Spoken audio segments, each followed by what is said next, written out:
listening to Nocturnal Frequency Radio, hosted by Steve Jenny and his satanic assistant, Alex Houdini, both of whom can't go into churches without vomiting.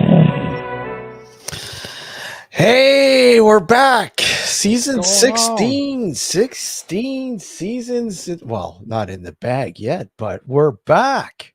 We are. Wait, did we ever leave? Not really. We've always been here. It seems like off and on we've done something, but the 16th season officially kicks off, and hey, what a great way to kick it off with our good friend Reeves Cooke. Hey Reeves, how are you, man? Hello, all right, chaps. How's it going? Been a while. Yeah, it's been a long time, man. And I have to say, I've been following the podcast, and I've really enjoyed it. Yeah, I've been. Do you know what? I just have to say this at the moment. It's been this October. It would have been 2 years since I was doing it on my own. Yeah, holy crap. Mad, Yeah, it's insane. Time flies. It really does. And yeah, it was quite a while before you got up and Yeah. took reins. It's bonkers. You just don't think about time. You just get on with things, and then you look back, and then you think, 2 years has gone. That's 2 years that's just disappeared. So what have you found that has changed since, like, when you took it over and said, "Oh man, this is weird"? Well, I mean, loads of Yeah? things, really. I learned a lot. I learned a lot of things, and I learned there were better ways to do things, and there were ways that I thought were better which weren't better. So my biggest thing that I've learned to date is to always kind of look for something that is, when I say try not to look for stuff for me, I try not to look for stuff that everyone else is doing. I try to look for things that obviously interest me, because then that sort of motivates me to sort of make an episode on it. But I always find that you have to kind of go with the flow a little bit, because I try my best to listen to people when they write in and say, can you do an episode on this, or can you do an episode on that, and kind of integrate it in some way. Because I mean, it's the people that listen that make the episodes, isn't it? Absolutely. Mm-hmm. Absolutely. I mean, that's why we do this show, why we've done it over the years that we've done it. It's like, people, continuously come back and listen to it and say, hey, we really appreciate the shows that you're doing. And yeah, exactly. They drive it. They might have a suggestion. You're like, hey, that's actually a really cool idea. Let's kind of explore that. Yeah. You know? I kind of had an idea of what I was going to do, and I thought, well, I'm just going to do episodes that I enjoy, and I'm just going to be me. Mhm. And then, of course, I brought in other people, and I sort of learned to myself that these other people bring something else to the show as well. And I was getting back that dynamic that I had with Gareth when we would have banter and just have a chat about other things, because when you get in a conversation with somebody, it normally goes somewhere else anyway. And I'm a waffler. I can just waffle about stuff. And I might talk about something, and then somebody brings something up, and I go, oh, it reminds me. I want to talk about this. Yeah. And, so I've kind of learned that. But I've also learned that to be humble and be appreciative of people that actually take the time to download episodes and, listen to them wherever, whatever they might be doing. It is free. I'm not trying to make anybody pay any money, but hopefully a little bit down the road I can sort of bring in some income to do other things and to look at other projects. But at the moment, I'm happy with the way things are going. It's growing slowly. It is a lot of work, as you well know. Trying to do a weekly podcast is, when you got a job as well, it can be a bit difficult. But I'm normally sort of, you get a couple of shows, maybe 3 a month at the moment, and it's it's ticking over, hopefully people enjoy it. Well, I mean, you've done quite a few shows with, what is it, Tom from the Shrouded? Well, there's a story behind that. Yeah. There's a story behind that. Let's hear it. Tom, well, see, a long time ago, Mhm. when Gareth and I were doing episodes and we were talking about bringing new guests in, Mhm. we wanted to bring people in that were not doing the same as what we were doing. Yeah. And I was a fan of Tom anyway. I watched all his videos, Mhm. and I said, "Look, let's bring Tom in and get him on the show." It's he's a popular YouTuber, and he might be interested. He might not be interested. Who knows? So I wrote to him, and he wrote back and said, "Yeah, I'm up for that. I'll give that a go." Mhm. And he came on. He did a stream with us, and it was really popular. And we really clicked with him because it was like Tom is a really down to earth guy, and he's Yeah. not pretentious or anything like that. He is who he is, Mhm. and he's got a lot of interesting things to talk about. Yeah, yeah. And later on down the road, after we did that, I said, "Look, I had a chat with him one day. I said, look, do you fancy doing episodes together?" And he was like, "Yeah, just fine," because he does other podcasts as well. And we've been doing them now for a few months, and they're really popular, and people really enjoy them. Yeah, It, I think I reached out to Tom, but I don't know if he got the email or not to possibly have him on. Because I really enjoy his episodes. I mean, there's some really, I mean, there's stuff there that people would never ever find. yeah, and he does go out of his way to find stuff that's really sort of off the wall and stuff Oh, that is mildly shocking. And he's got that he treads that. He's very good at treading that fine line between, I think, what YouTube deem acceptable, which is mhm. very hard these days, Yeah, yeah, and what is beyond, going beyond, stepping over that line. But he is good at that, and he does bring, you can watch stuff, and some of it does creep me out. Some of his videos do creep me out, but he's got a very good way of presenting them. presenting them, but Yeah, yeah, also making you feel like, I don't have to watch this if I don't want to, but I want to watch it. yeah. He's just good at that, and the way that he crafts his videos and that is it's very sort of hypnotic, and it drags you in, Well, I and you mean, got to keep watching. initially you're like, "Oh, I don't know. This sounds like a stupid sort of thing. I don't Yeah, know if I," and then, you start watching it, and all of a sudden it's like, "Wow, yeah. this is fascinating. No, This he is does do a lot of insane." research. Yeah, he does Yeah. research, and he just doesn't say, "Oh, and repeat something that somebody else has said." He does go out of his way to present you something that is well researched and really off the wall, really. And so that's why we've been doing. We did a recording with him today. Mhm. We did an episode together, and I think the episodes that we do are they're not just paranormal. They're just like whatever it is, anything weird we'll talk about, and people like it because I'm trying to be a little bit like generic, diversify, whatever that word is, Mhm. and offer something to everyone because I just don't want to pigeonhole myself. Yeah. Paranormal, the ghosts, that's my thing. But how often can you tread the same old thing? Exactly. You know? And that is something that we've, said with this show. I mean, yeah, it was originally a paranormal show, but ventured into to different areas like true crime and movies and other stuff. I mean, at the same time, though, you kind of wonder and go, well, yeah, I kind of miss doing that, that traditional show every once in a while, like on the paranormal, the ghosts or whatever. And you kind of find yourself going back to it and going, wow, that was actually a really good show. But the thing is, exactly, Reese, there's so much of it out there right now. So much of it out there right now. It's really hard to find anything really like ultra interesting in the paranormal. It really Yeah. is. There's also a lot of angry people. Yeah. Like I've Steve kind and of myself. Yeah. well, Yeah. I mean, I I use social media, and I use it for the fact to promote Mhm. ParaTalk. Yeah. Um, and in my journey of using social media, I've noticed there's an awful lot of people that are it's their way or the highway, and if you say anything against what their beliefs are, it's like you're the one that's a troublemaker or whatever. And I don't want to get involved with that because it's just, it's negativity. And I just think that's bad for any show. If you're if you're someone that's going to get into arguments easy and argue with people on a public forum, people aren't going to listen to your show. No. Or or you're just going to get the the crew of drama just wants drama, and I don't want that. I'm too old for that. I'm in the 50s. I don't need that. Yeah, there's enough Agreed. enough in it out there. There's enough. Honestly, it's just too much drama out there, especially here on YouTube.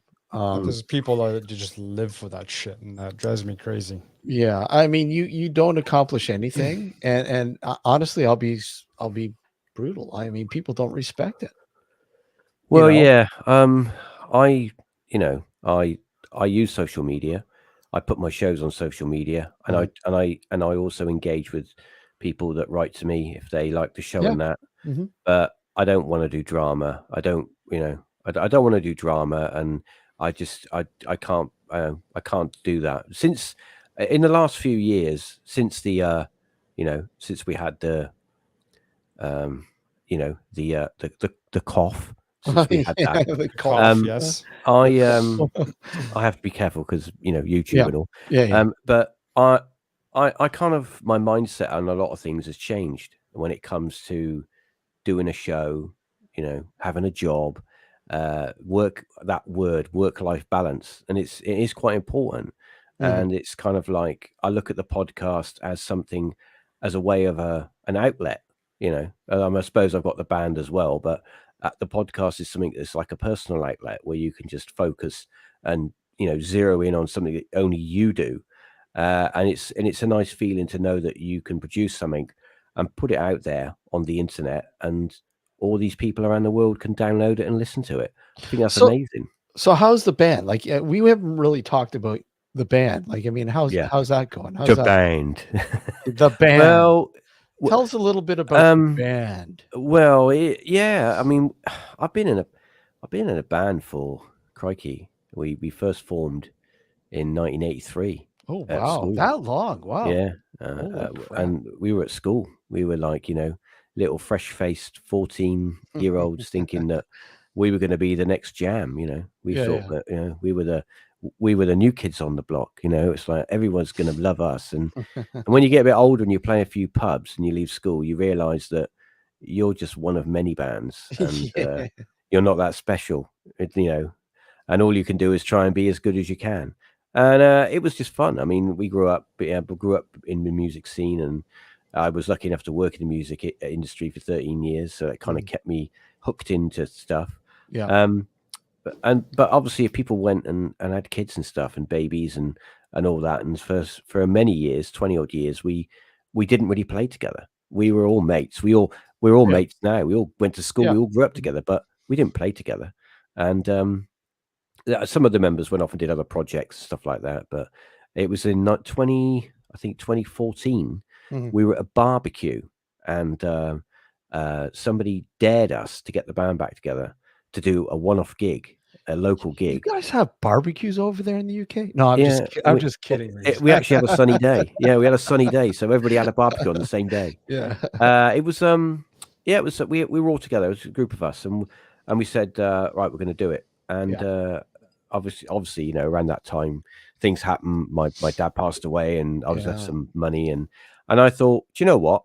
I went to a local rehearsal rooms, and I think I paid like 300 quid or something, and I booked a huge slot of rehearsals, and I went back and I said, guys, it's done.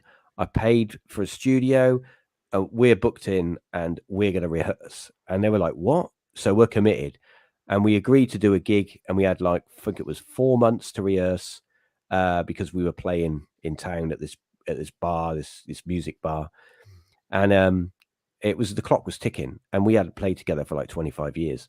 Yeah. And the first gig, the first rehearsal that we did, it was, well, just to say that there was garage bands out there that must really sound better than us, because it was like we were so rusty because it's like anyone that's in a band will know what I mean. If you play musically with someone for a long time, you get this kind of musical telepathy, and someone's style and what they do, and when to come in and when to stop, and how to cover each other and all that stuff, and we kind of relearned that. And And of course, when we played the gig, it was a reunion gig. It was the newspaper came down and we had it recorded, and it was a packed house, and it was great. And from that point on, we just kept people saying, "Oh, can you play here? Can you play here?" And it was like, "Oh, right, yeah, maybe."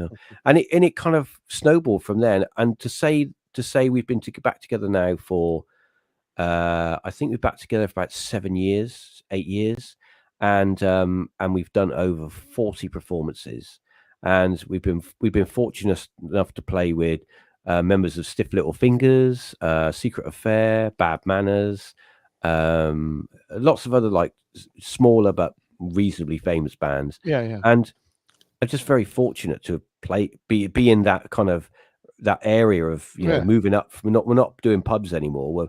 We're playing like events and stuff, and it was great, and it's great to have that opportunity. But I'll be honest with you, like now it's fun. It's just fun to do it. We're not doing it because I don't want to be famous or anything like that with a band. It's like we're too old for that. I don't want to do it every day of the week. It's I haven't got the energy for that.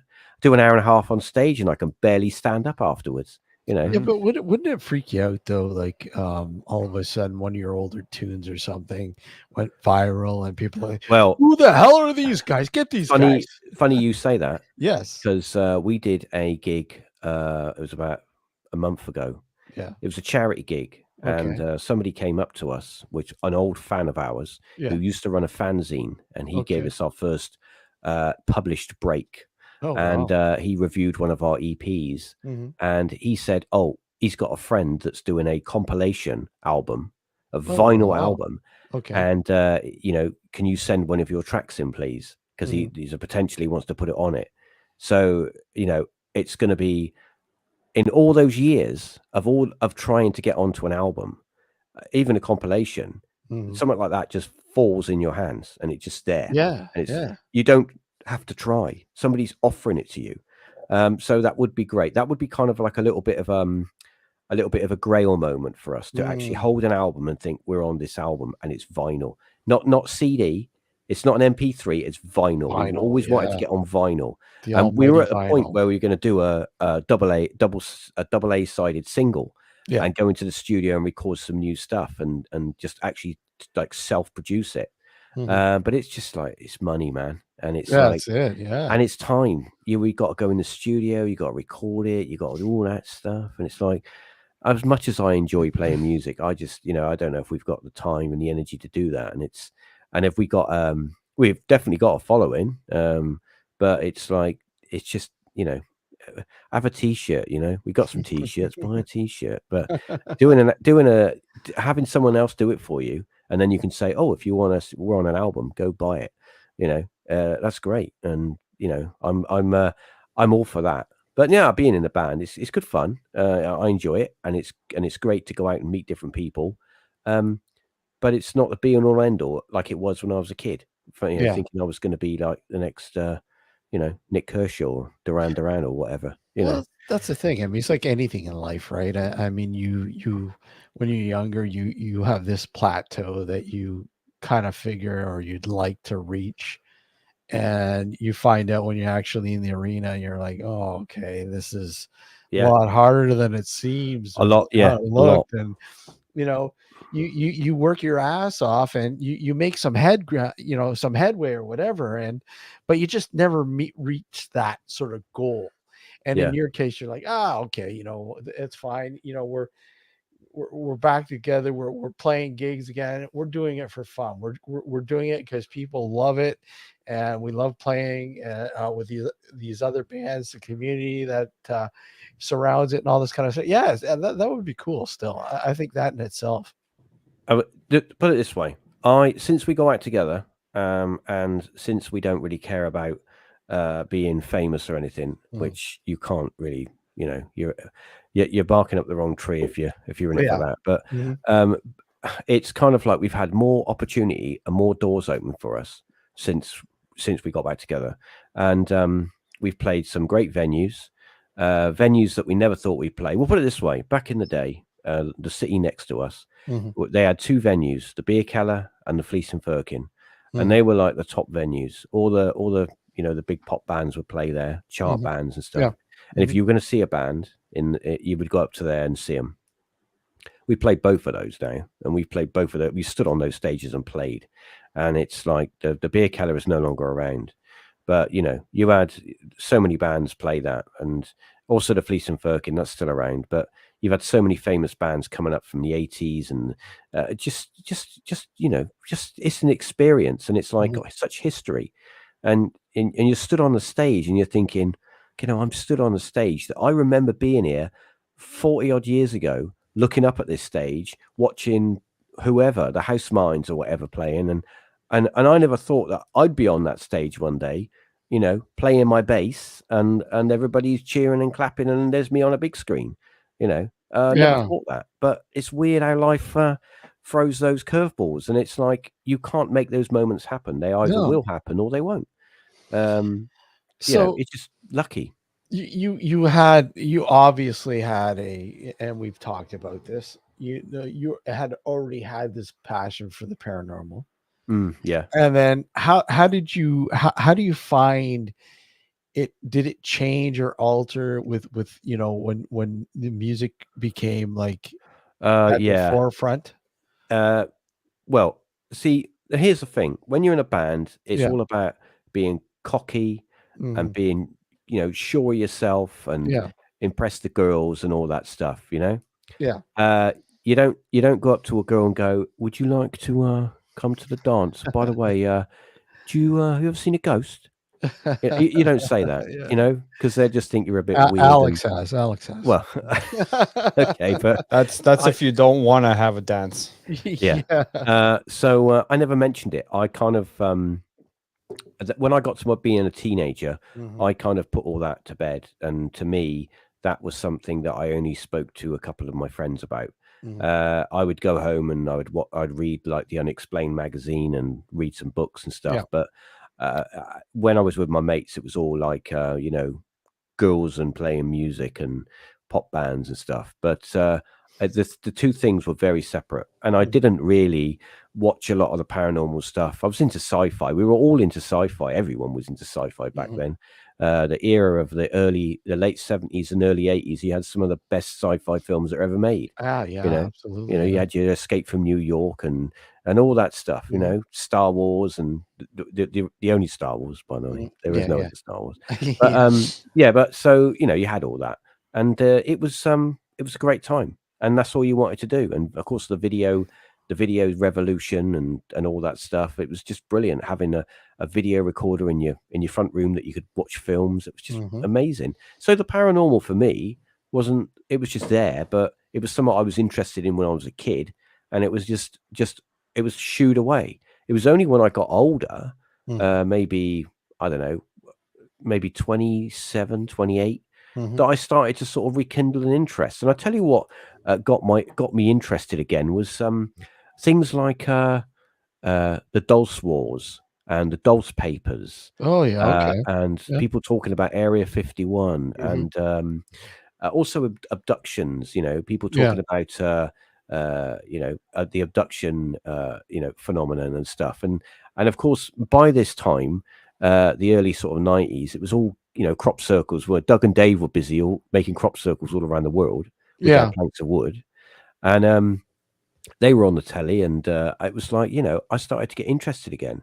And of course, it was cool then. It was cool to be into the paranormal and the unexplained. You even had like Father Ted on the telly saying, not Father Ted, what's his name, from the Fortean Times. Those kind of programs, and it's kind of like everyone was into it, and it was great, and it was a very. I mean, I used to go to Glastonbury quite often back then, and it was such a weird. I wouldn't say.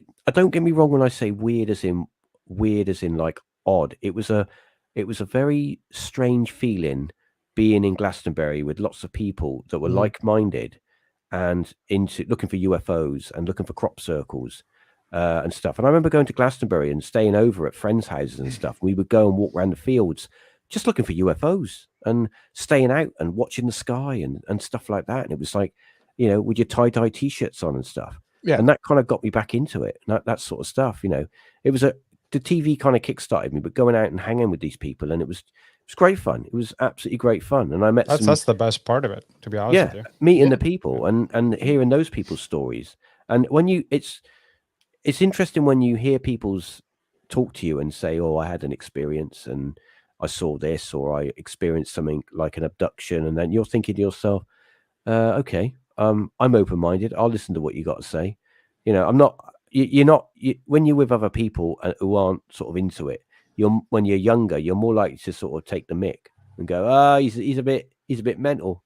But when you're older and you've educated yourself a bit, you're more likely to sit down and go, "Well, tell me, I'll listen." But I got to say that when I was younger, if I had a time machine, I think I would go back in time to when I was about 14 or 15 and rough myself up a bit and just give myself a few slaps across the face Yeah. and say, "Sort yourself out." It's not all about music and chasing girls and stuff. It's all about, there's lots more to life than, doing that. But I wouldn't like proper beat myself up or nothing. I wouldn't put myself in hospital or nothing Yeah. like that. You know what I mean? Just a I would gentle, just a rousing. few slaps, just a few slaps Yeah. across the head. But yeah, I'm joking. But you know what I mean? It's like you look back at your life and you think, I could have done that differently, or I could have done this differently. But it's Man, what it thinking is. back on my life, I would have kicked myself in the ass. Well, there you go. But it is what it is. I mean, you learn. Uh, You learn from your mistakes. You learn from stupid things you've done. I've done such stupid things. I mean, I remember going to a friend's house who was like, well, we were having like a well, I suppose you can call it a ghost party. We were like, trying to contact the dead. It's weird, isn't it? Like, what are you doing tonight? I'm going around Jason's house. What are you going to do? Oh, we're going to try and talk to some spirits. Oh, right. Okay. Well, see you later then. That sort of thing. And we were sat around a table and we had this made up like a Ouija board, but it wasn't like a Ouija board like you would expect it to be. It had words on it like yes, no, maybe, I'm behind you, those sort of things. We I'm wrote behind you. words. Yeah. And we made this like we had a glass and we put it on this like it was on cardboard, like a cornflake packet. Yeah. And we just sat there for hours waiting for this glass to move, like thinking it's going to move in a minute. It's going to move in a minute. It's going to be like, I'm behind you, or get out, or, something. It's going to say something. And nothing happened, obviously. But it's like very weird. You did some weird stuff back then. But, that's how you learn, isn't it? I think you're more fearless when you're younger. Yeah. Oh, yeah. I think those are awesome though, man. I mean, you hold on, bear with me, guys. But I think those sort of memories are priceless, regardless. They really Well, are. Did you? I was going to ask you, when you was at school, did you have the fabled, the lore or the legend that in your area, the abandoned house that nobody went into? Yeah, there you go. The abandoned house that everyone Oh goes yes, in absolutely. was apparently haunted by a ghost that would basically murder you. We had a house. We had a house in the neighborhood. It was a regular suburban neighborhood. But there across the one road there was a farm. And just farmland as far as you could see. Now it's all developed now, but back then there was still farmland around. And on the one side of the road where all the housing was now, there was still this lot with this old farm on it, and it was fenced off, and the house and everything else. You're like, that place looks creepy. Yeah, And got me. Yeah. it just had that creepiness. And Yep. people, the running theme, the running story was that don't go into the barn because there are dogs with red eyes that will chase you away.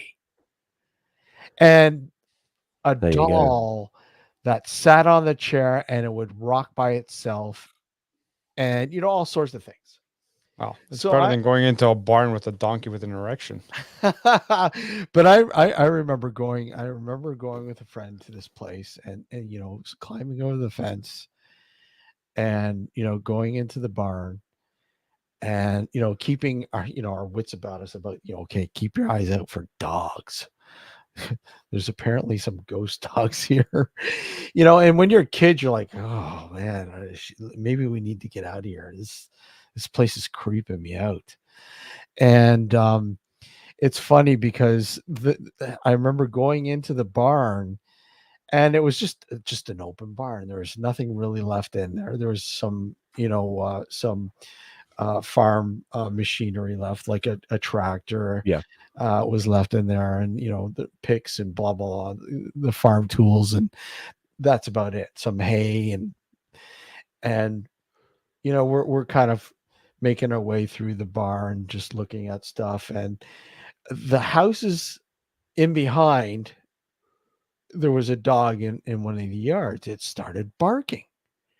And automatically, like, oh shit, let's get the hell out of here, because we thought, okay, maybe there is dogs here, right? We didn't know where the dog was barking, where it was coming from. We skedaddled out of there so quick, but we ended up telling people, oh yeah, we witnessed the dog with the Ghost red dog. eyes. Yeah. But it becomes something else. I mean, Well, we had a yeah. house.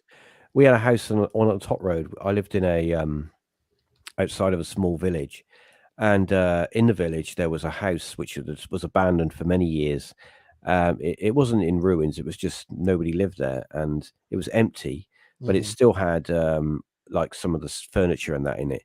An old boy used to live in there, and he got sick, and he had to go to the hospital and stay there. And he couldn't live there on his own. And of course, the house over time, it got broke into, and people tried to steal stuff, but there wasn't really anything in there. And what happened was it got this kind of law that the old guy had basically had lived in there and died in there, and he was haunting the house, and Yeah. that somebody had went to go in there one night, some friends, some guys, and as a dare, and they came face to face with a man who chased them out, and they said, oh, that was the ghost. We got legged by the ghost. And and of course, from that point on, everyone was kind of daring each other to go into this house. And I remember being with a group of friends that we accepted the dare. We were about 13, something like that. And we go in this house, and it's just a normal house, and we're creeping around it. But it's a bit mildewy and a bit damp, because it's people have been in there and left doors open and stuff. And any minute I'm waiting for this ghost to come out and chase us or whatever. And there was just no one in there. It was just completely empty and just like ransacked. And what it transpired was there was an old tramp, a homeless guy, Mhm. was living in there, Yeah. and he basically he was pretending to be this like ghost of this old man to keep the kids out, so Yeah. the kids wouldn't come anywhere near the house, Yeah. so he wouldn't get disturbed, because he's homeless, he's having a little kip, and he's got kids traipsing around. He's got no way of locking the door. The lock had been smashed. So yeah, he kind of did this whole kind of ghost thing to keep them away. But yeah, someone lives there now. It's all been done up. It's quite posh actually. But we had things like that, and we all the woods and stuff. Oh, don't go up the woods after a Roman soldier will get you. There's an old mad lady that lives up there. We camped up the woods one night. We had an experience. We used to go partying up the woods. Yeah. And it was summertime, and we all had our tents and stuff.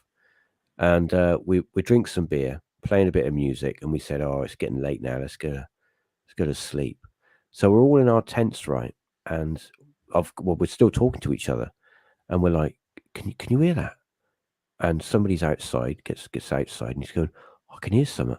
And for about 20 minutes, there was people walking around in the dark. We couldn't see anyone, Mhm. but we were being stalked by someone or some people or whatever walking around. There's no predators or nothing up there. It's bloody woods, Yeah. Yeah. it's, the biggest predator up there is a fox, but or a badger. So yeah, that was a bit scary. But yeah, when you're a kid, you make up these kind of things, and It's like, They become a legend. it becomes basically, in my child's mind, it was a giant owl that was part fox, that was most probably stalking us, that had the taste for teenage blood or something. I don't know. In my head. I remember walking up a road late at well, it was pretty much early in the morning, like 2 a.m. in the morning or something. I was walking up, and at the time, this road was pretty not desolate, but it was on the edge of suburbia, really. And on the other side of the road, there was this old shack that sat on this huge plot of land, and it looked like it was abandoned. It had been abandoned for years. And I remember walking, by it on the opposite side on the sidewalk, and all of a sudden there was this guy walking towards me, had a long black jacket on, and one of those the best way to describe it, the hat was like those Orthodox Jews. What are those hats called? An Orthodox Jew wears them.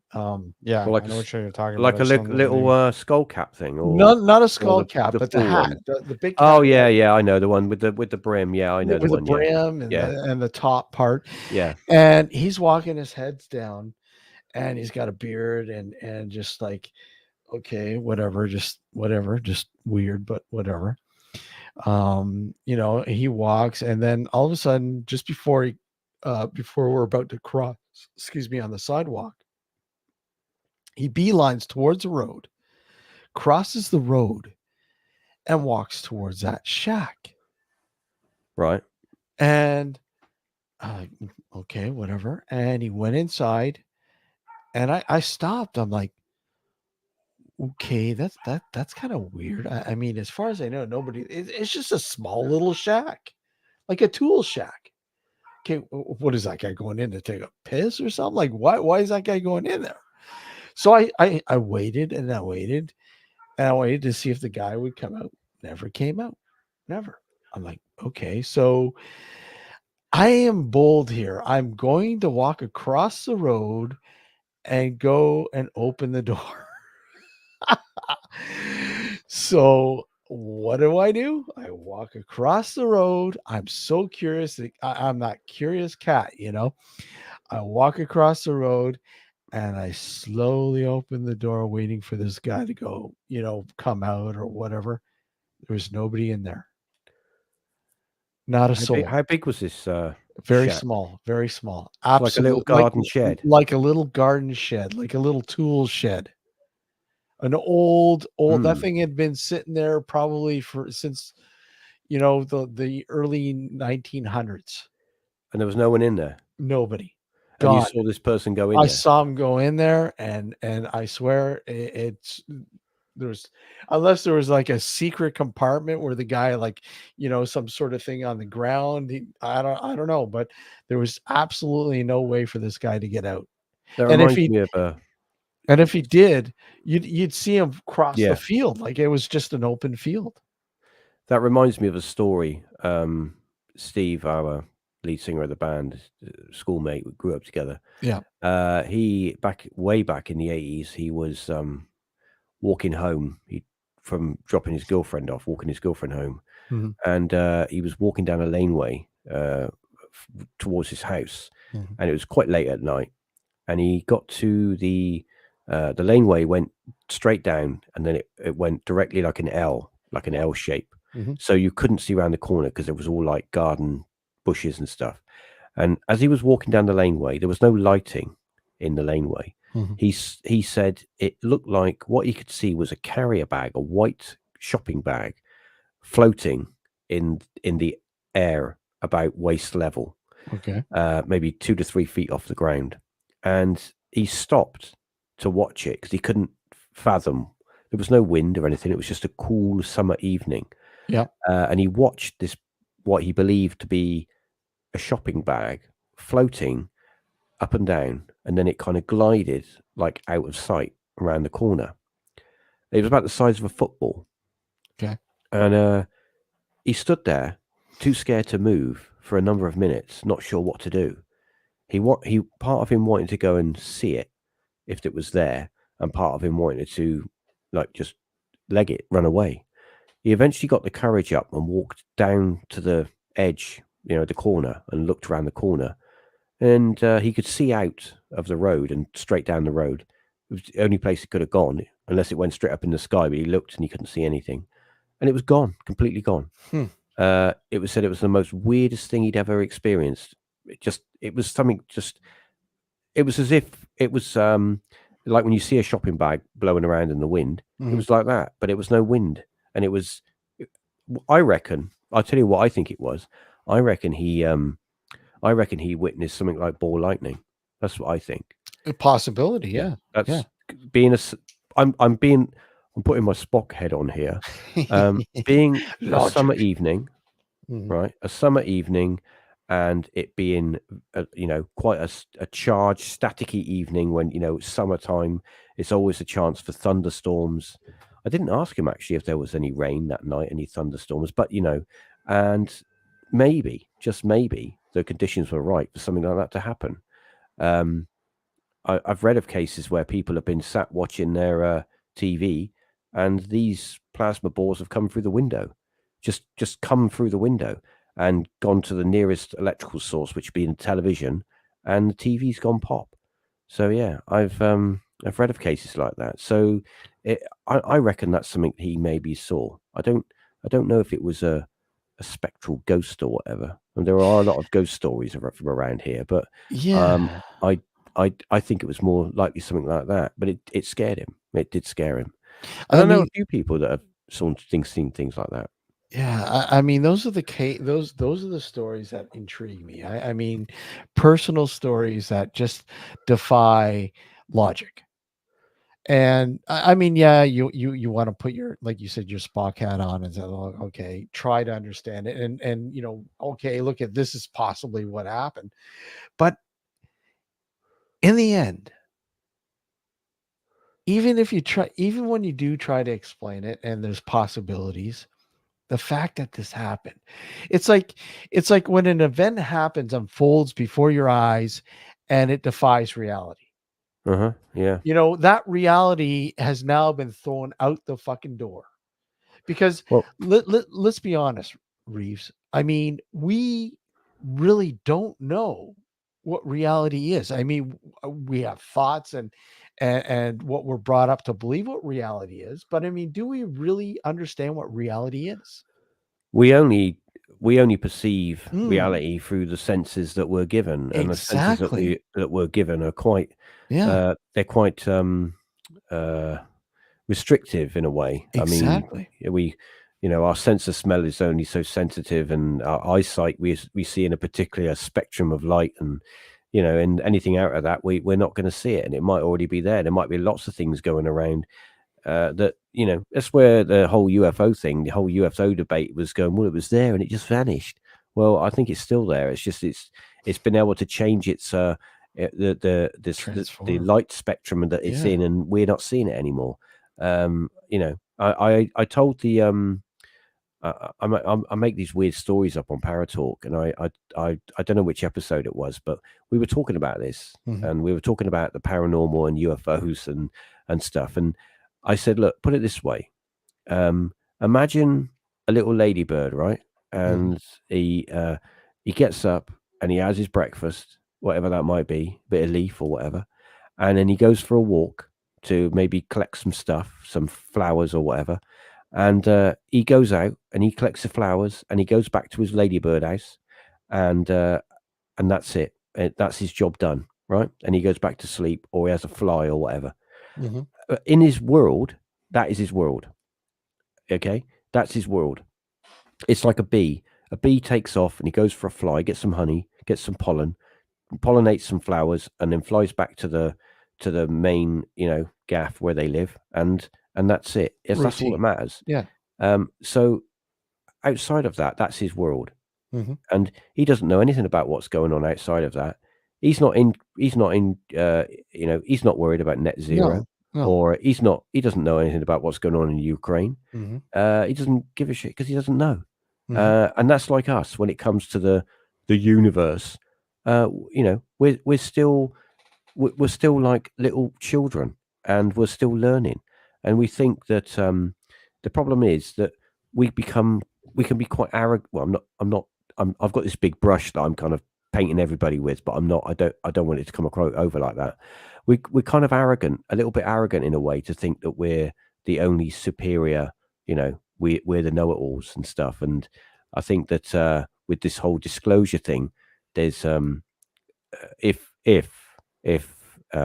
things start coming out, I think we're going to quickly learn that we're not the be all and end all, and that we are most probably like the little ladybird, and and there are whatever they might be out there that are far, far, far more advanced than what we are, and they're not really worried about us because we're not a threat to them, and they could just click their fingers and just get rid of us if they want to. But there's obviously a reason they haven't, and maybe they need us for something. And that's the way I look at the whole paranormal, is that you have to be grateful for any experience you have, but you also have to be a little bit humble as to say, well, clearly that's the wind, or that was just your imagination. It's good to be logical, don't get me wrong. You've got to be a little bit skeptical. Well, you have to be. I mean, you can't just believe it's everything. healthy. Yeah. Well, and that's the thing. I mean, it's hard to weed through people who believe everything is a ghost or is paranormal. Well, let me ask you a question. Yeah. All right. I'm going to ask you a question. If you look at these TV shows, right? Mm-hmm.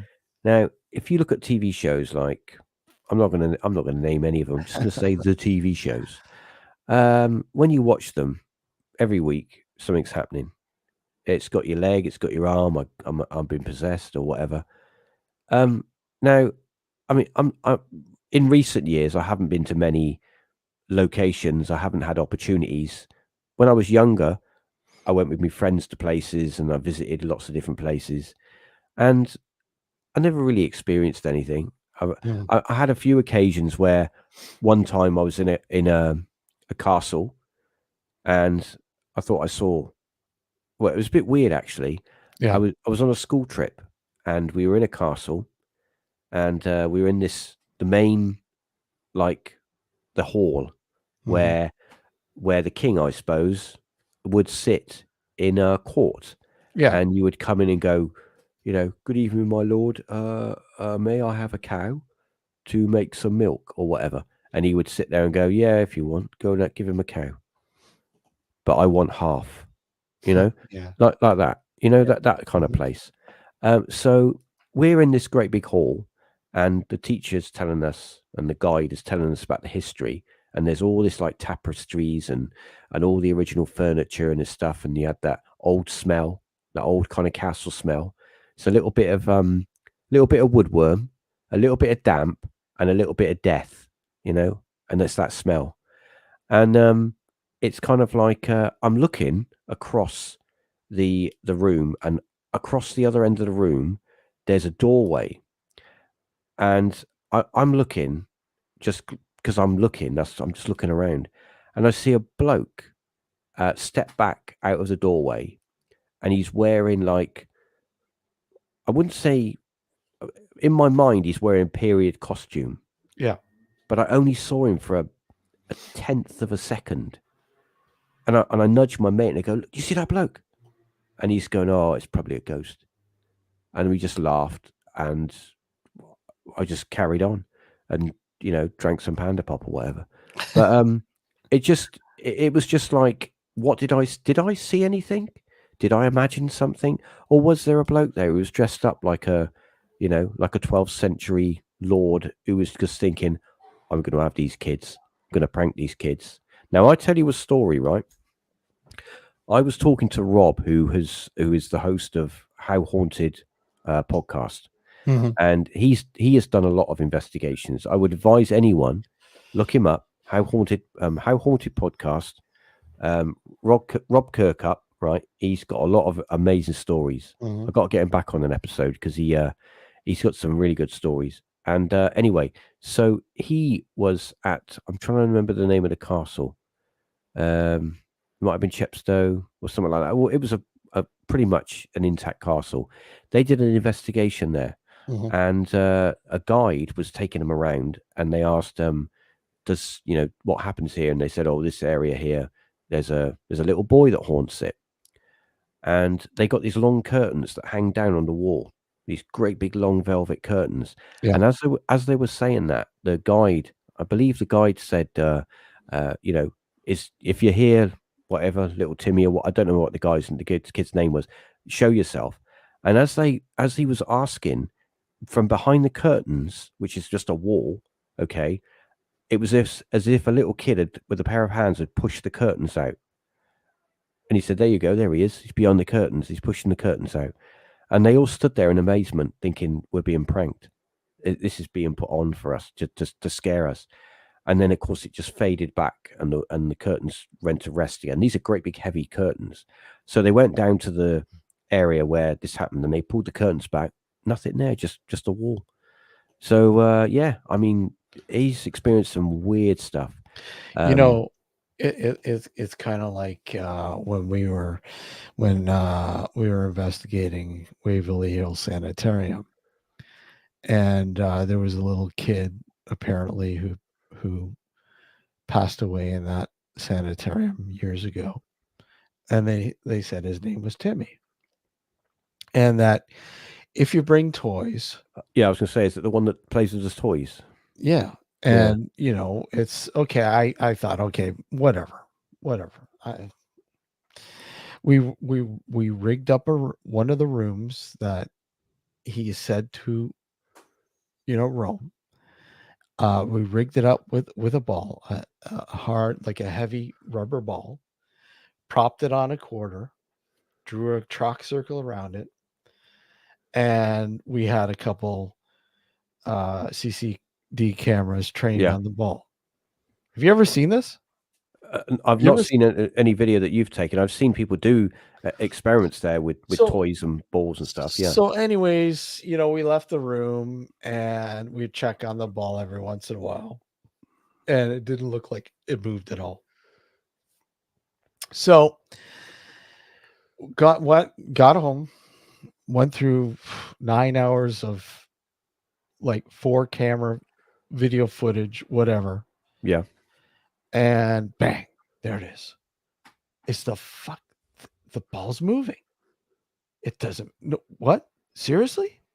Hold on. Let me see. I have it here. Hold on.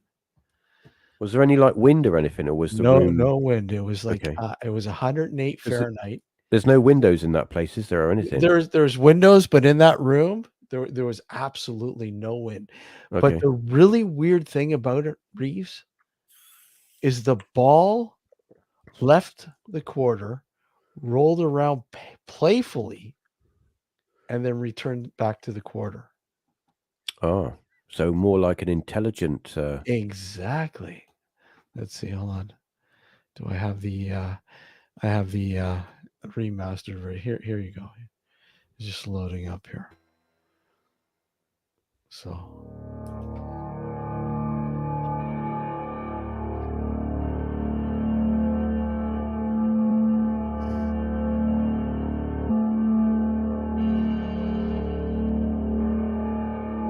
We don't need the music. I'll just turn the music on.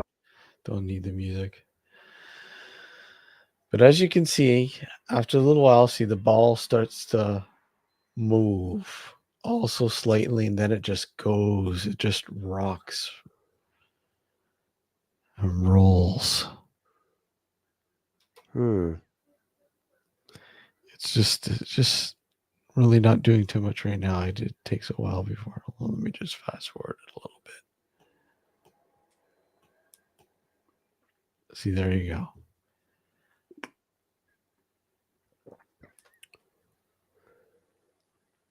Yeah, I can see it moved.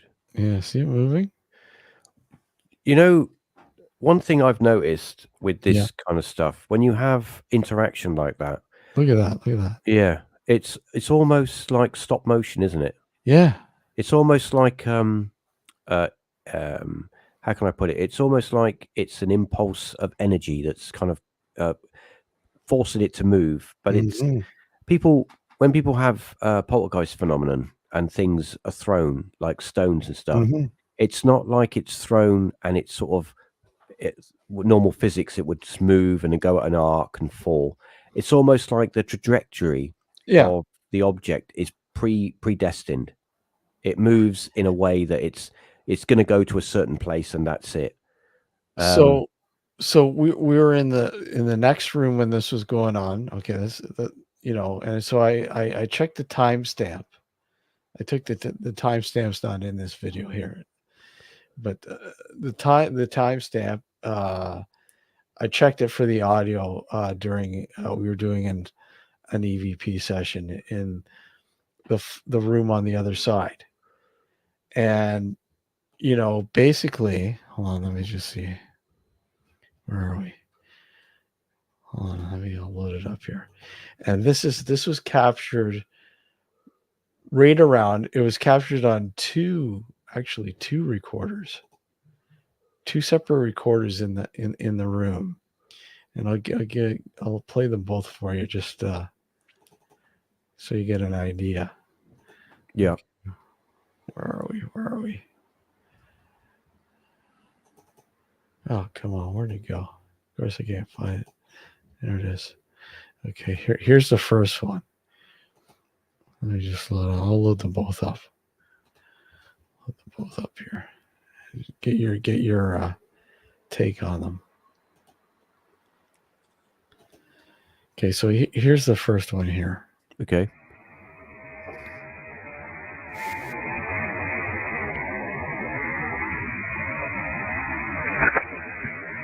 You bring that That's the slowed down version. Sorry, hold on. Let me play the full version. Hold on. Oh, where are we? Here it is here. Okay, here we go. Did you bring that tennis ball to us?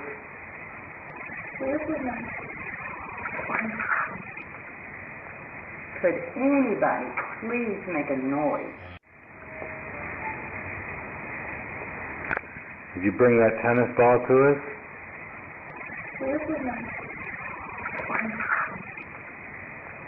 Could anybody please make a noise?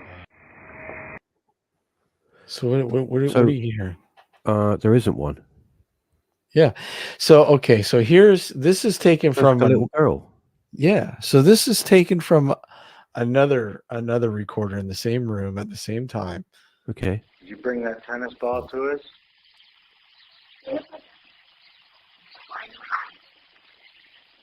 Could any Did you bring that tennis ball to us?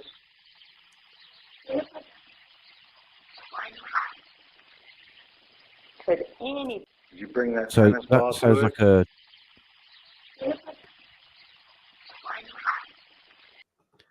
So you that's notice a different voice. exactly. You see how the first sort of wording is clearer in Yeah. the first recording, where the background is sort of it's there, it's muffled, but in the second one the forwarding voice is muffled a little bit and the background voice is a little bit more clearer. It's almost like there's two voices in that recording. I have when it comes to EVP and electronic voice phenomenon, I've done enough of it. I've done quite a lot of it. Yeah. And I have a theory that I go with, that not my theory, other people's theory as well. Yeah. That the equipment that you use, whether it's like El Cheapo off the counter, the cheapest you can get recorder, or a good quality bit of kit, it's all down to not how you use it, but the environment that you use it in. And if that, for example, you've got a ghost who's floating around who can only,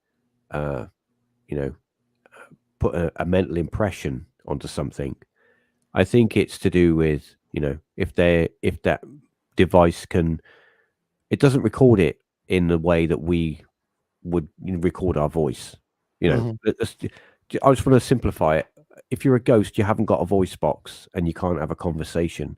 But if you're a ghost, if you're a consciousness and you want to communicate, I think the only way you can communicate is if you are able to imprint what you want to say onto something. So when you have a recorder, whether it be an analog recorder or a digital recorder, I think the pretext is the same. Whatever it is that's communicating is imprinting what it wants to say onto it.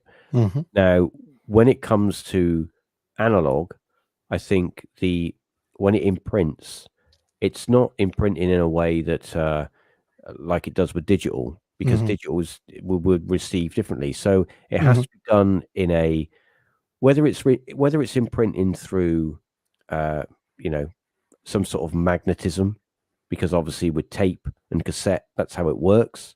So it must be done in some way like that. Or with digital, it's doing an impression through a burst of energy, a burst of thought, or frequency, perhaps. Possibly frequency. But if you put it this way, you get a lot of recorders. I mean, there are a school of thought out there. To some people say, well, here we go. I'll use, the late great Lou Gentili, who I had lots of conversations with because I knew him. But the thing was, all of the kit he used, it was off the shelf recorders. It wasn't. He had nothing that was like custom made or anything like that. No. It was all pretty much 99% off the shelf, Olympus, like dictaphones and stuff like that. Now he did have some digital stuff in the early days, because this is in the early days, but he also had the little micro cassette ones as well that he recorded. And a lot of the stuff that he got was it was just weird noises, growls, pops, clicks, grunts, something like talking in like you could say like some sort of satanic language or something. It was just like sounded like backwards talking, just weird stuff that he used to capture. But he would capture the same sort of voices on both recorders.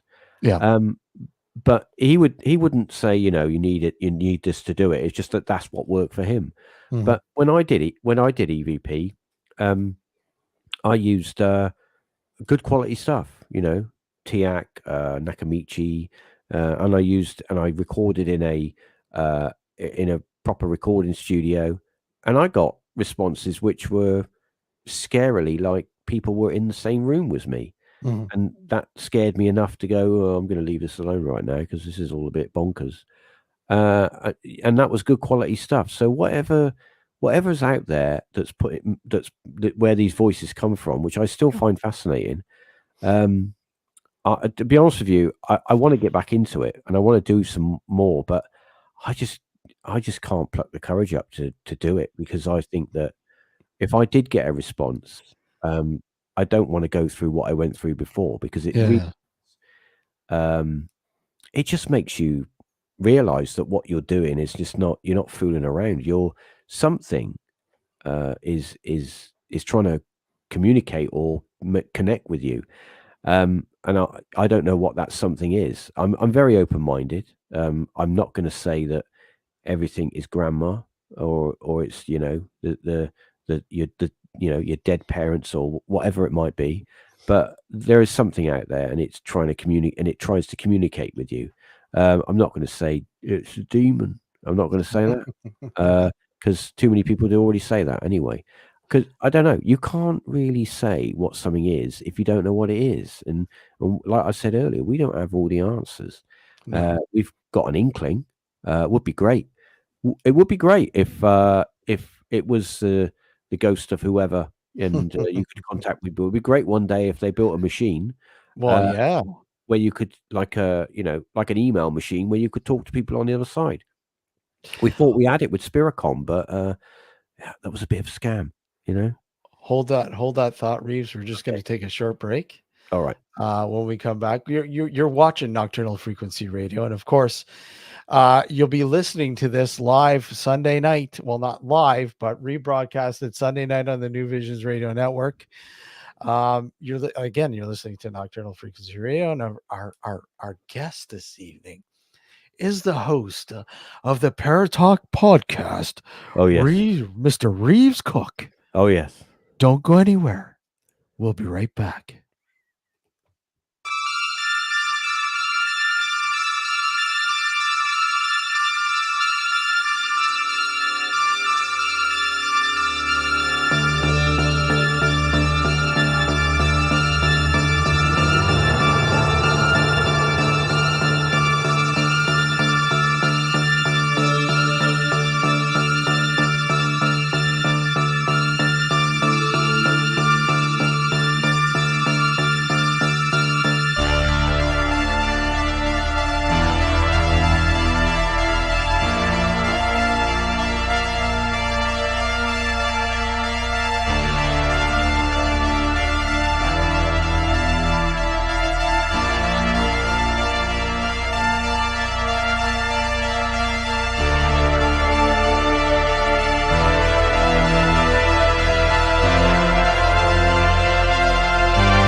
Paranormal company, the oldest in Canada.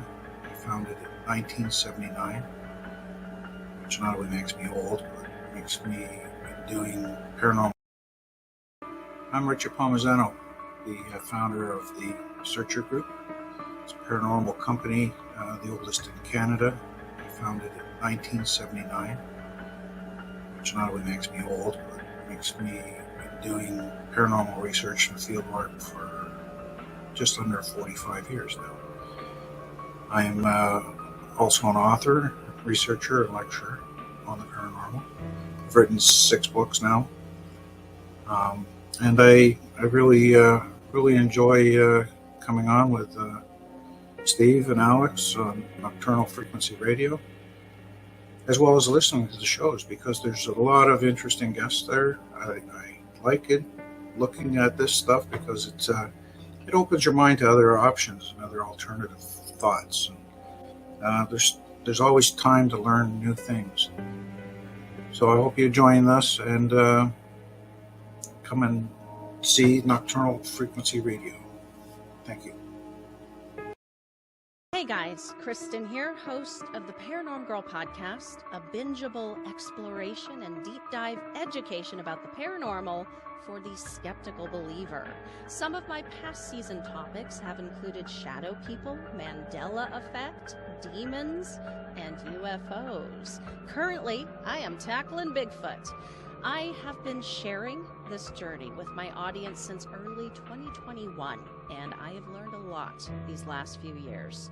It's truly a mysterious world out there beyond our perceptions, and reality is just not what it seems.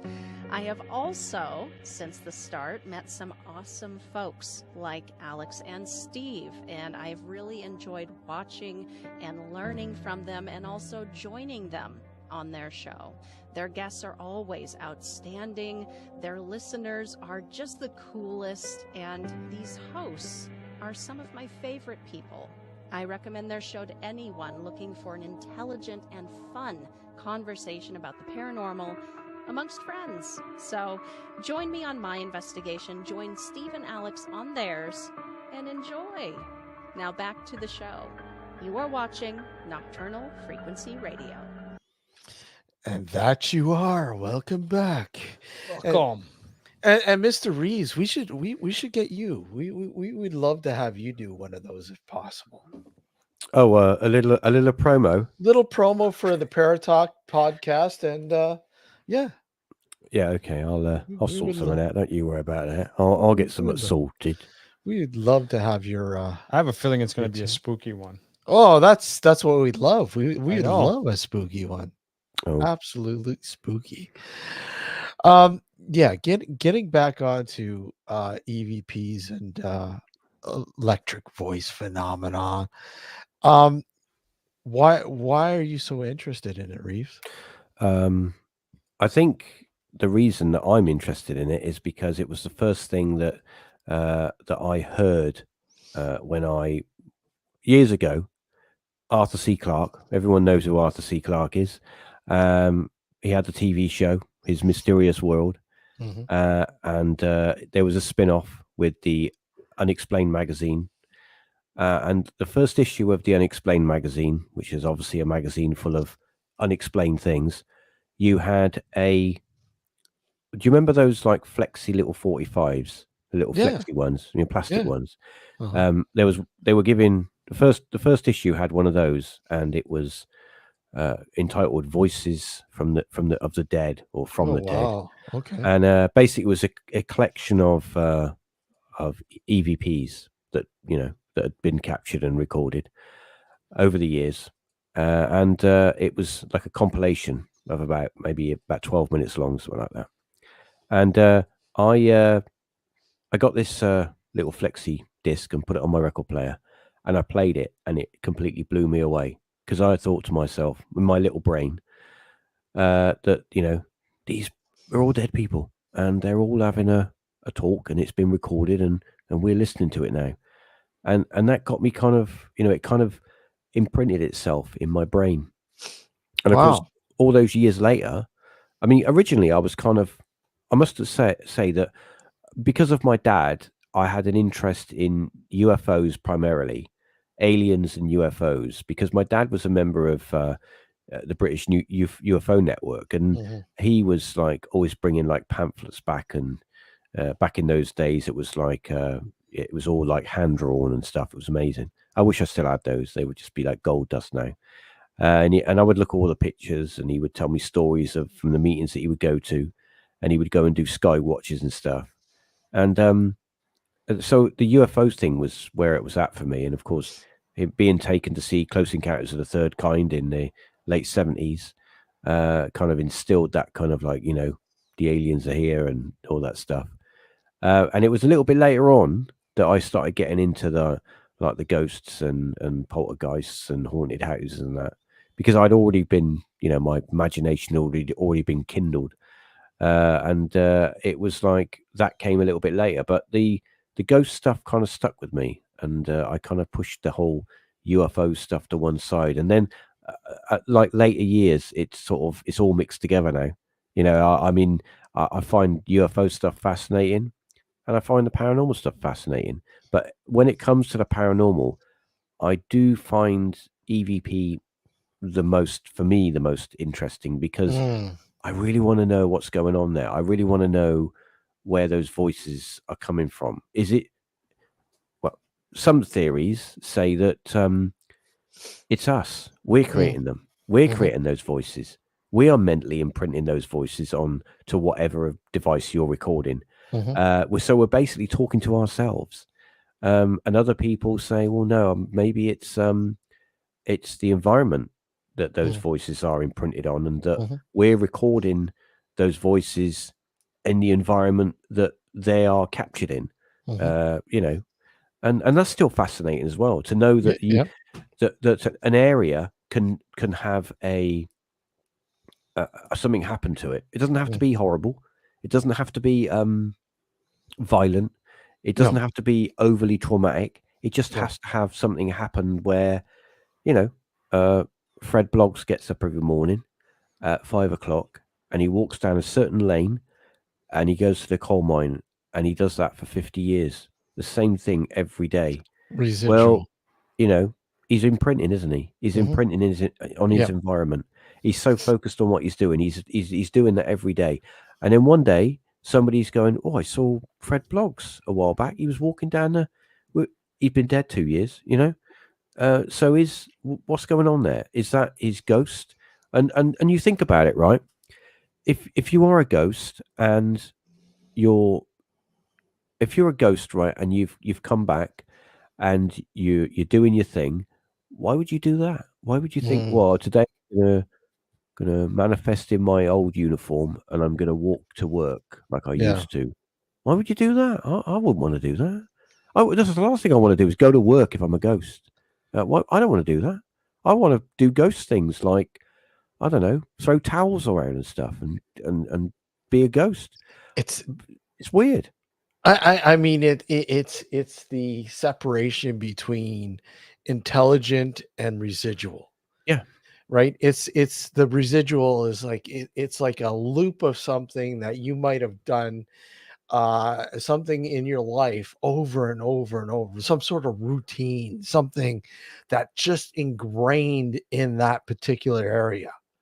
It may be a house where you find yourself, you get up at a certain time in the morning, 6 o'clock in the morning, you go downstairs, you open a cupboard almost around the same time every morning to grab that sugar or whatever, coffee, blah, blah, blah. And you're making a coffee with a, coffee machine or whatever, like just those noises. Posh. Yeah. Coffee machine, or a percolator, whatever. But I mean, it happens so many times in the span of your life, or however you're in that particular location, that the house absorbs it, or the location absorbs it. It's ingrained in its own energy. I think, you raise an interesting point there. I think that we all have the ability to pick up on residual imprints, or whatever you want to call it, residual energies in buildings. And I'm not Derek Okora. I'm not a psychic. I'm not anything like that. I just feel that I'm awake and I'm aware, and I think that gives you the upper edge when it comes to this sort of stuff. But I have been to places, for example, and another story I'll tell you, another school trip I went on. I went on a lot of school trips because I used to do social and economic history, and part of my curriculum back then was the Industrial Revolution. So we had to go to all these places that were part of the Industrial Revolution. So we went to a lot of mills, we went to a lot of factories, and went to a lot of workhouses.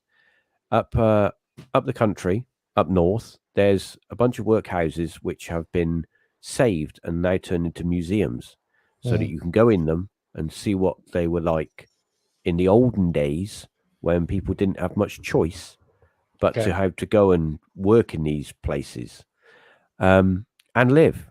Really, some people lived in them, especially like debtors' prisons, where they would have to go and spend an enormous amount of time to pay off a few shillings that they owed, doing slave labor basically. But anyway, I digress.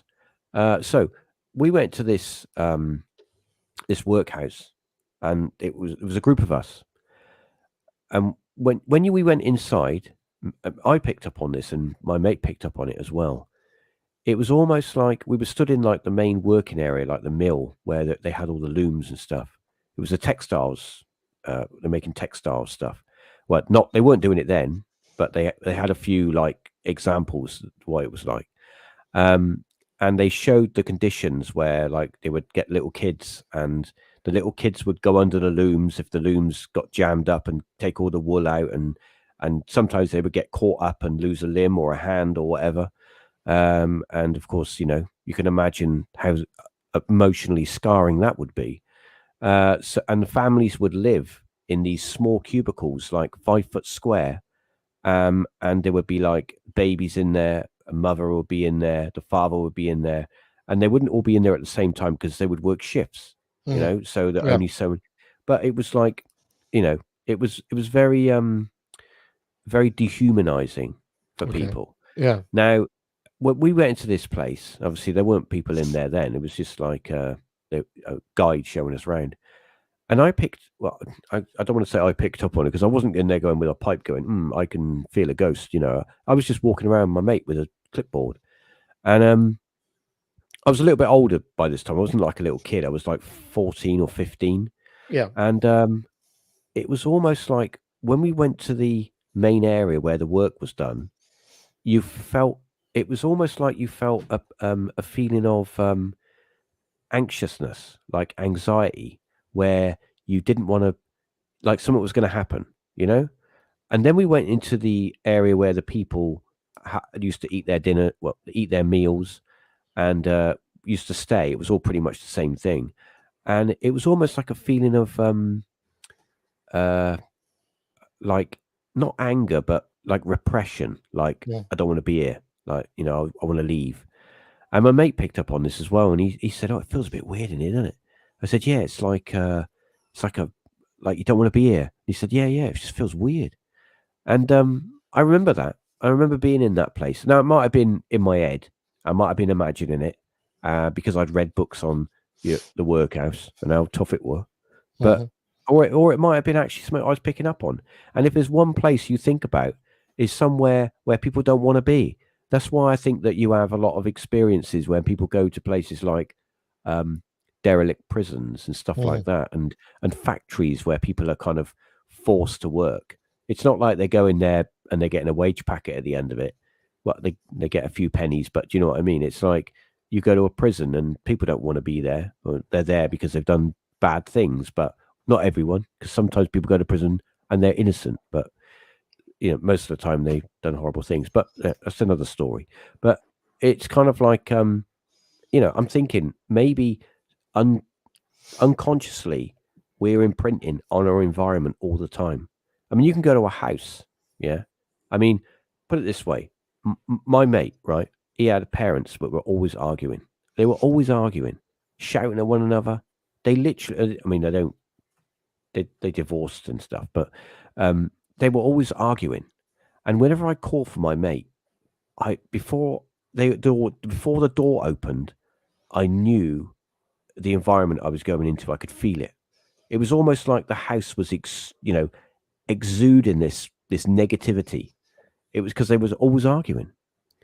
And once again, I'm not a psychic. I'm not saying I'm a psychic. I'm just feel that anyone can pick up on this stuff if you open yourself up to it.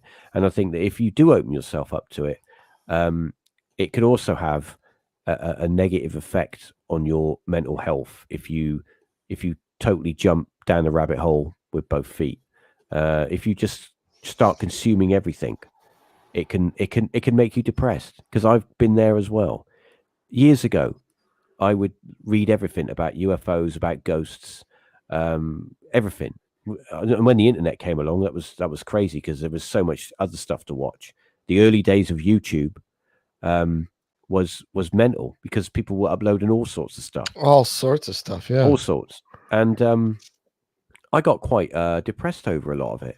And I just thought to myself, you know, if this is all true, then what's the point? What's the point of anything? If the aliens are farming us and harvesting us for our organs or whatever, and we're just like cattle, and we haven't got really any control over anything, and our lives are pretty meaningless, what's the point? You know, what's the point of anything? And it really got me kind of depressed for a while, because you take this stuff in, and you take so much of it in, and it can have like an adverse negative effect on you. And I left it alone for a while. I just kind of walked away from it, and I didn't get involved with anything paranormal. I didn't read any books. I didn't watch anything. All I did was just be a normal person. Maybe that's the wrong word. because I don't think they're, you know, I mean, normal person. When I say normal, I just mean Yeah. every day, just doing normal things like, you know, hanging out with your mates, going to the pub, going clubbing, and all Yeah. that stuff. And you just don't read it. You don't pick up but something inside of me made me get back into it and pick it up and start reading about it again. And yeah, but I've different mindset now. I got a completely different mindset on it, and I think that meeting a lot of people has kind of opened my eyes up to you know, different aspects of the paranormal. I mean, that's one thing with ParaTalk is one thing. Well, one thing I got to thank Gareth for really is when we first started doing shows together, he was always very sort of take it or leave it. It was like if something was bullshit, he would go, "Nah, it's bullshit, mate. That just sounds a lot of old waffle." And I'm like, okay, you know. But his attitude was take it or leave it. You know, if I don't believe it, you don't have to not believe it. You can believe it. It's up to you. And Exactly. yeah, and that kind of opened my mindset of looking at things slightly differently. And I think that's why I don't get involved too much with UFO or paranormal groups, because I just tend to sort of do my own thing, and I don't need to, you know, I don't need to prove anything. If I want to go to a haunted house with someone, then I'll just go with them, and I don't need to be affiliated with anything, or I don't want anyone to, you know, pat me on the back because I've done something.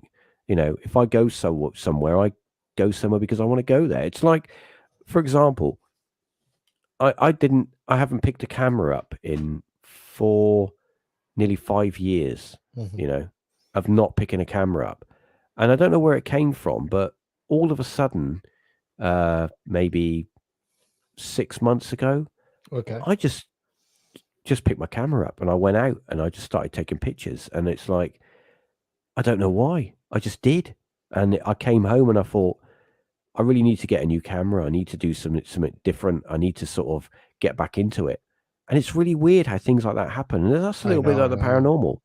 It just happens. You get a spark and you just go and do it. Well, you know? yeah, I agree, because I mean, there's my experience with the paranormal has been primarily with the research and the investigation side of things. But I've noticed, even, you know, with and again with the show here and Yep. meeting all you guys, like, I mean, everyone, all the guests that are friends, essentially friends now, to the show and to us, and you know, and getting your perspectives on all this stuff. It just you know, when you first start, it's like anything. It's this, wow, you have this huge environment that you got to tackle, Yeah. and where do you start? And you sit there and go, okay, well, read some books. You know, back when I started, is read some books, read about this, read about that, whatever you can. Study this, study that. I was talking, okay, well, there must be a way to explain certain things. And I mean, okay, photography, videography, you know, audio, whatever. You think, you know, just think about this stuff. And I Yep. think one of the major things too is how to investigate.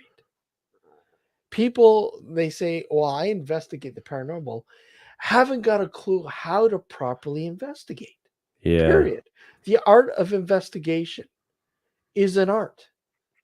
It is a method that you really need to know to investigate something that really is in theory.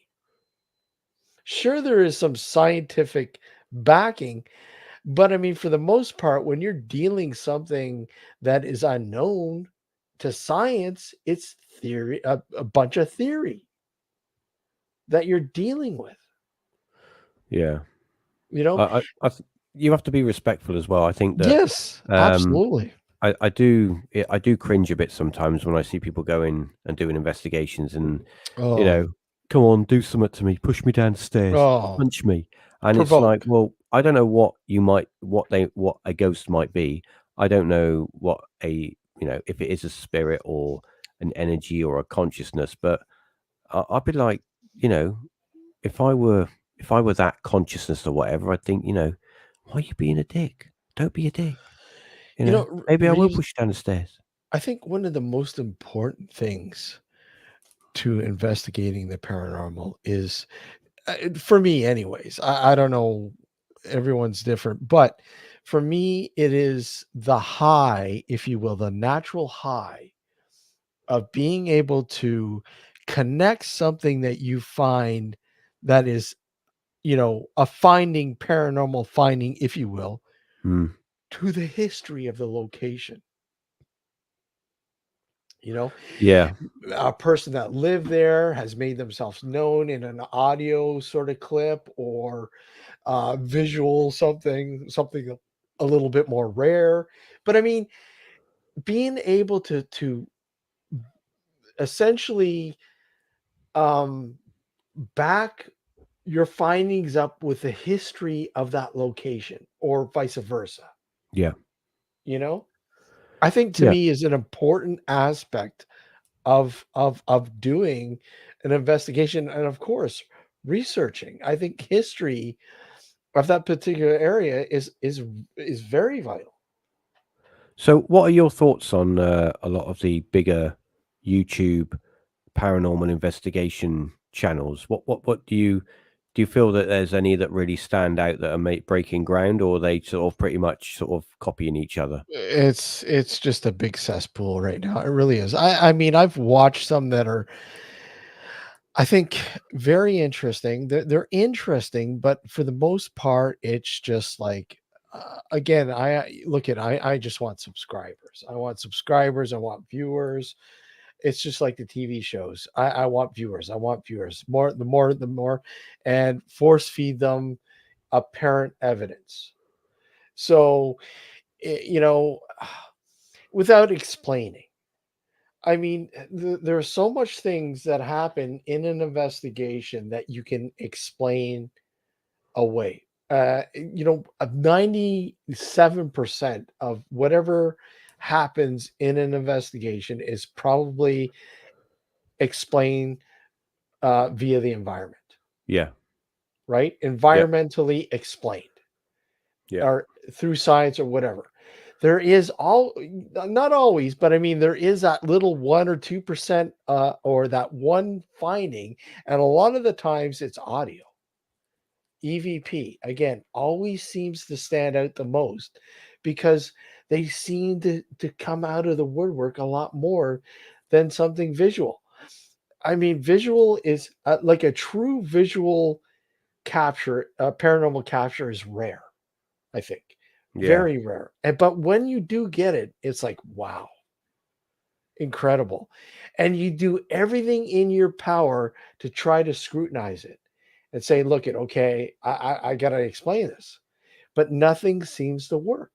And then, you show other people and get their take on it. And if they say, well, look at, maybe somebody, who's a videographer, or, experienced in this certain area, and they say, no, I can't explain this, then you truly might have something.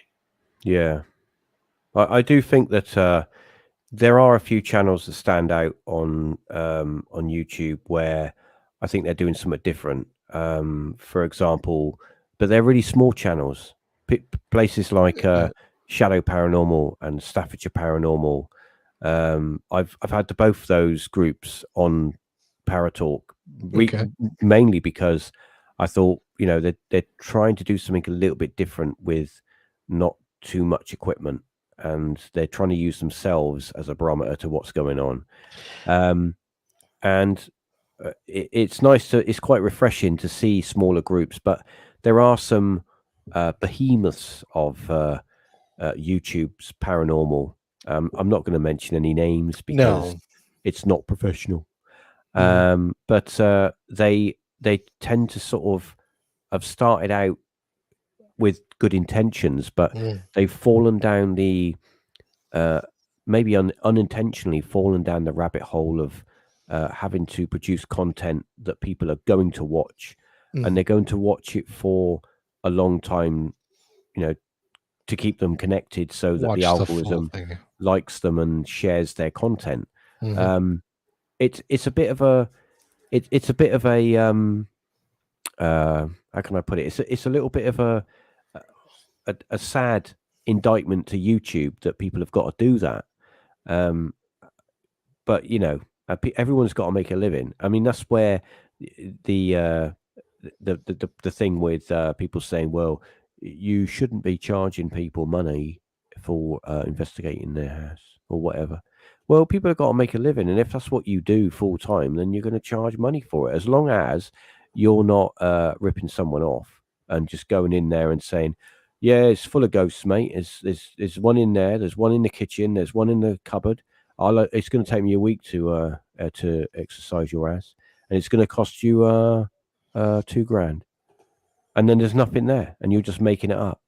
But if you genuinely have an ability and you go in there and you feel you can help someone, and you charge you not even charge a fee, but somebody offers to pay you, and say, look, I want to give you some money for your time. I don't see a problem with that. Yeah. I just don't see a problem. It's not like you're ripping anyone off. But unfortunately, there are the unscrupulous types out there that, mislead people. And it's a bit sad. It is a bit like that now, and not all over. But it does make it difficult on YouTube when people are really trying to build something. I mean, because we all, let's be quite honest, we all want to do a job that we really enjoy. And I mean, I would love to get up every day and have have an agent, and they tell me, today, Reeves, you're interviewing this person, or today you're interviewing this person, Yeah. and I make a living from it.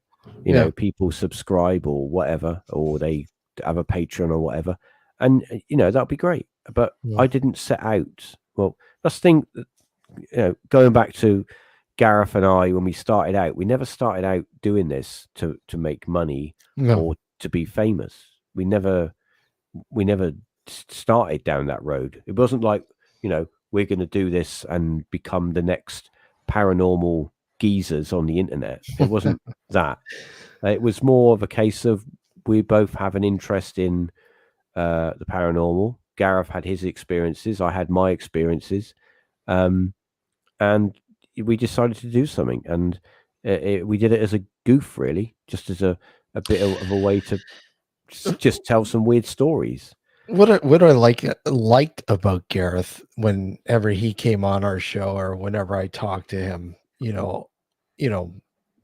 one-to-one personally, that I always found enjoyable how inquisitive he was with things in the paranormal. Like, Yeah. he would I would play something for him, and he'd be like, wow, and he would think about it, and just how he would just ask so many questions, and it was so refreshing to hear that. It's like a kid in a candy store. Like a kid in a candy store, exactly.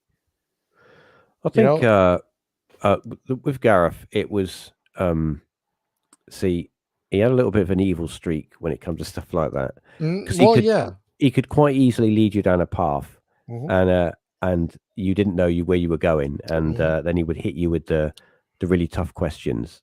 Yeah. And he would sometimes do it on ParaTalk, and I'm like, whoa, how did I get to this? So he was quite good at that, but it was also, it stimulated new conversation, and you'd find something else to talk about within the parameters of what you were on about. But yeah, he was he would always kind of like to analyze what you were talking about. A lot of the episodes that we did, he would like to go into depth and kind of pick them apart and find out, what else it could have been. He wasn't anyone's fool when it came to paranormal stories and stuff. He didn't just believe anything. It was like, even some of the stuff that I thought, I would say, yeah, this story is definitely something. He'd be going, "Nah, that's bullshit, mate. That's rubbish. That's like garbage." So, we had our differences. Yeah, well, yeah. I mean, I remember you sent me a clip from a friend of his. I can't remember who it might have been. It might have been Percy, but I'm not sure. Somebody I think he worked with had an experience with a candle, and I don't know if I still have I probably have Oh, this. that was I'll tell you what, that was right.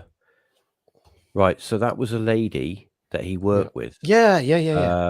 And she believed that she had stuff going on in her house. Yes, And absolutely. she videoed a candle where she was asking questions, and the candle was burning brighter, and then going down to normal, and then she would ask another question, and it would burn brighter again.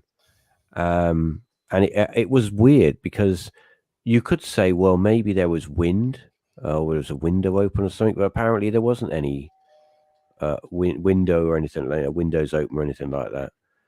But I don't know. But I remember him telling me. I saw the video as well. Yeah, I saw the video of what you're talking about. It was a bit weird. Yeah, it definitely was a bit weird. Like I found the video. Hold on a second. I maybe no. You know what? I'm not going to play it live on the show, but because I just I don't know if Gareth would want that, but yeah, it was an interesting video. Yeah, it was basically a candle burning bright, going down, burning bright, and it was a bit weird. It's not something a candle normally does. No, who knows? exactly. I don't know. Maybe the candle was haunted. I don't know. It was interesting. It was an interesting video. So what can we expect from the ParaTalk? I mean, you said you did a fresh new episode with, or you just did something with Tom. Well, Tom has well, put it this way: Tom has become a little bit of a fixture to ParaTalk now. I get on really well with Tom, and we're very like-minded, and I'm hoping in the future to do an investigation with Tom. I'm also hoping to get there's a few other individuals that I want to give a shout out to because they've got some great channels. So I'm going to roll a few people off the tongue here because go for it. You need to go and visit them. So the first person is Rob, who runs a YouTube channel called Dead Air, and he does a lot of investigations. Yeah, he does some. Just put in Dead Air Paranormal, you'll find him. He does a lot of investigations, and he's someone I want to get on board and go on a little investigation with. And also, obviously, Rob Kirkup from How Haunted. I want to get on with him because he's had some weird experiences, and he's got some really good stories he tells. Yeah. But what we're trying to do is get all of us, a little group of us together, include Kevin as well. From we need to talk about ghosts.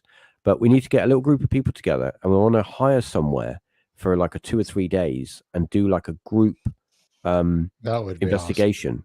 But it has to be big enough that we can all sort of be spread out a little bit, because I don't want everyone being in like the same room and go, "Oh, did you feel that?" Yeah, I felt that. I want everyone to be away from each other so that we can all have our own personal experiences as well as group experiences. But the thing is, these places to hire now are bonkers money. I know, it's ridiculous. Yeah, I looked at a place that was run by the National Trust, and it's basically a gatehouse.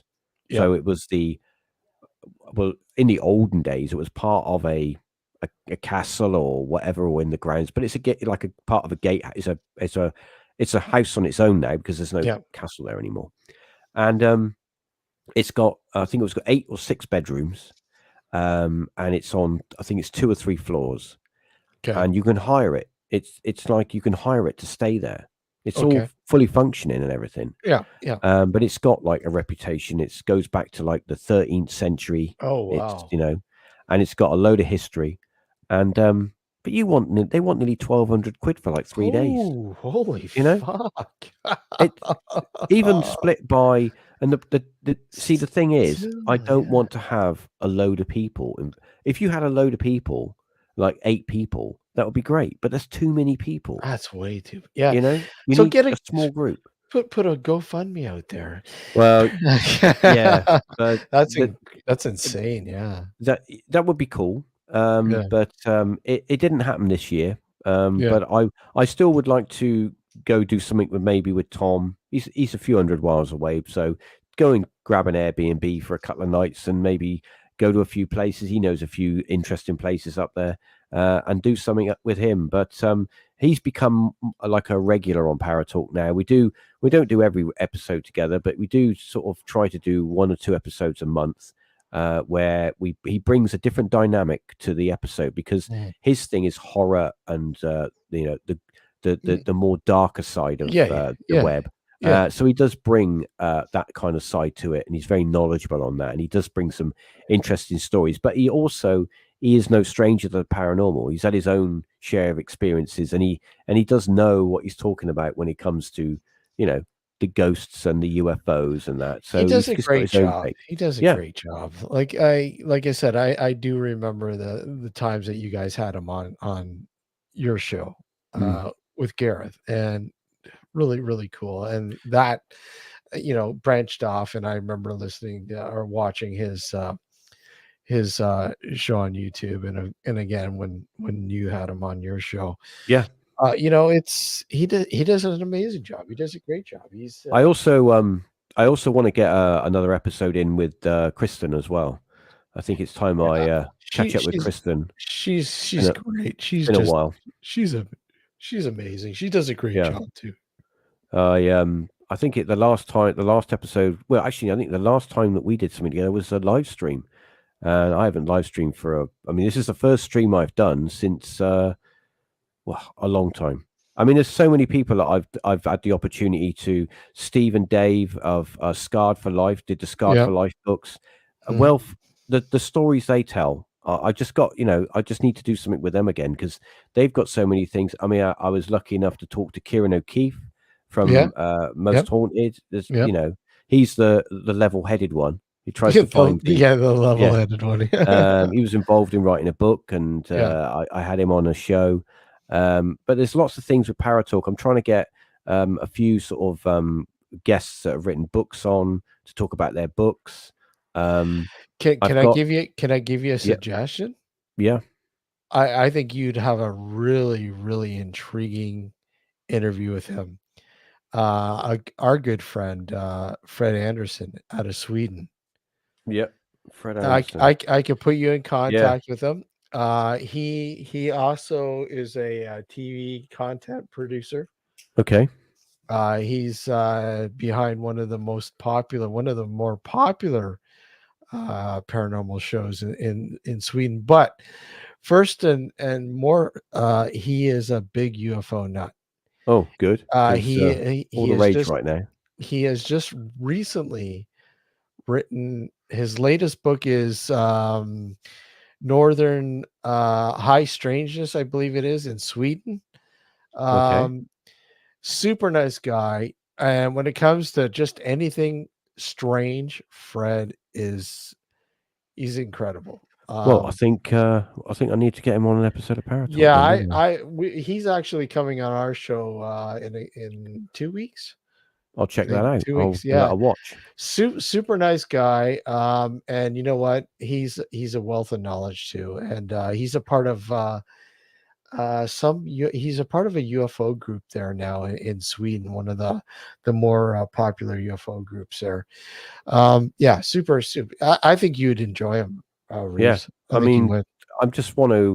always enjoy talking to people with different thoughts and different ideas, but and also doing solo stuff as well. I still enjoy doing the solo stuff. I still enjoy putting a little story together, and I know there's a small core of people that listen to the ParaTalk episodes that really enjoy those solo ones, but there's also people that want to hear me talk to other people and get other people's thoughts and ideas. So I'm trying to keep everyone happy, but I'm not really going to say I'm going to do this or I'm going to do that. I'm just going to do what comes my way, and hopefully that will grow the show. Make diversify a little bit. But as you just do what feels right, because I don't want to feel that I'm doing stuff that I have to do because it Yeah, I mean, we enjoy having, people on over and over again. There's so many people out there.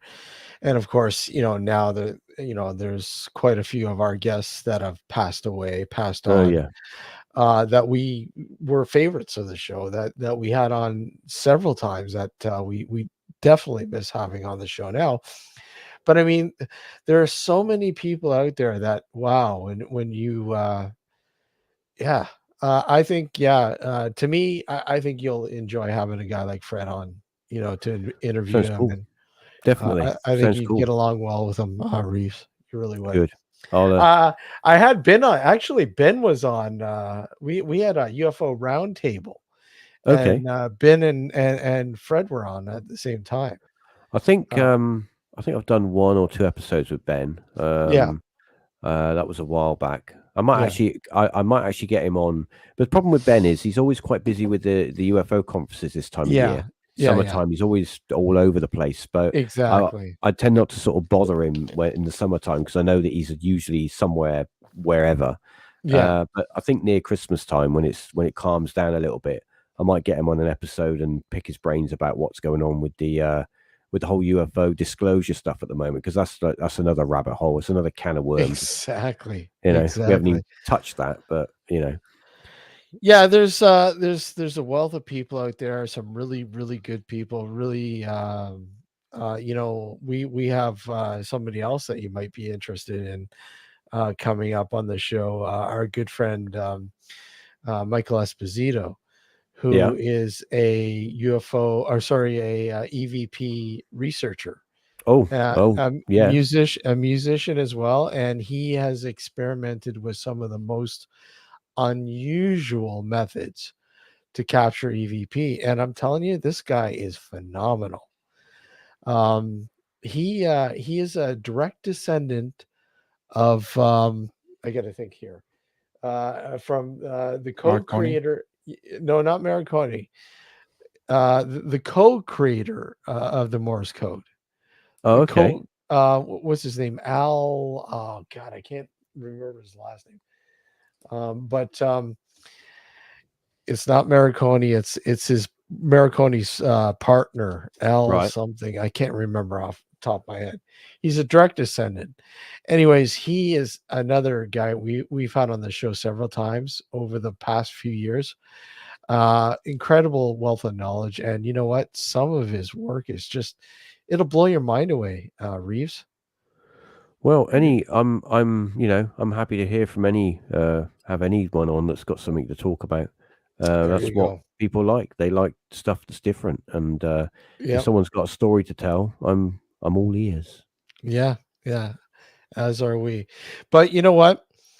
It's always great to have you on, man. I mean, like I said, you're I know Gareth always said, and I've said this many times, Gareth always said, you got to have Reeves on the show. Yeah. And I wish we had you on sooner, but Yeah, he used you know, to tell me, you got to go on there, write him an email, and I'm like, yeah, all right, I'll do it.